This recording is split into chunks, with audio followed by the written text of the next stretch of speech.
तर आपण आज बनवणार आहेत बटाटे स्नॅक। तर बटाटे घ्या, चांगले उकडून घ्या। उकडून झाल्याच्या नंतर त्याला थोडं शिलून झालं ना तर चांगलं मिश्रण बनवा त्याचं, मळून घ्या त्याला। त्याच्यामध्ये मीठ, थोडं चवीनुसार भुरकी आणि कॉर्नफ्लॉवर टाका।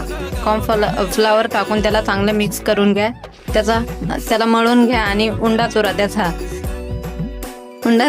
आणि त्याला चांगलं चुरून झाल्याच्या नंतर त्याला चिकन करायसाठी थोडंसं तेल टाकून त्याला चिकन करा। आणि आता आपण कढई घेऊन त्याच्यामध्ये तेल टाकून त्याला थोडं तेल तापायला ठेवा आणि आपण जसा आकार द्यायचा असेल तसा आकार देऊ शकता। तुम्हाला जसा पाहिजे असेल तसा द्या। आम्ही तर रिंग मध्येच देतो, आम्हाला आवडतं असाच आकार। आणि हे बघा, आता आम्ही तयार केले सगळे।